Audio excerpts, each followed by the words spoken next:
നമസ്കാരം വളരെ പുണ്യാണ്, വർദ്ധിപ്പിക്കാൻ ശ്രമിക്കണം. നിബന്ധനകൾ യോജിപ്പിച്ചുകൊണ്ട് സുന്നത്തുകൾ വർദ്ധിപ്പിക്കണം.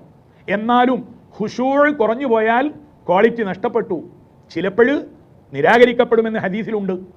മര്യാദകളും ലക്ഷണങ്ങളും ഇല്ലാത്ത നമസ്കാരം നമസ്കരിക്കുന്ന ആൾക്ക് തന്നെ അപകടകരമായ രീതിയിൽ സാക്ഷിമൊഴി നൽകുമെന്ന് തിരുനബി സല്ലല്ലാഹു അലൈഹി വസല്ലമ അരുൾ ചെയ്തിട്ടുണ്ട്. ദിക്റുല്ലാഹി എന്ത് നിബന്ധനയുള്ളത്? സ്വീകരിക്കപ്പെടാതിരിക്കാനുള്ള, തള്ളപ്പെട്ടു പോകാനുള്ള ഒരു വഴിയും ഒരു കാരണവും ദിക്റുല്ലാഹിയുടെ കാര്യത്തിൽ അസ്സലാത്തു അലൻ നബി സല്ലല്ലാഹു അലൈഹി വസല്ലമ ആരും പറഞ്ഞിട്ടില്ല. തമാശയിലാവട്ടെ, കളിയുടെ ഭാഗമാകട്ടെ, നടന്നിരുന്ന് ചിരിച്ച് കളിച്ചുകൊണ്ട് ചെയ്യട്ടെ. സല്ലല്ലാഹു അലാ സയ്യിദിനാ മുഹമ്മദ് സല്ലല്ലാഹു അലൈഹി വസല്ലം പാട്ടുപാടിയാലും മതി, ഗദ്യമായാലും മതി. ഇത്രയും സുഗമമായ ഒരു സന്തോഷം.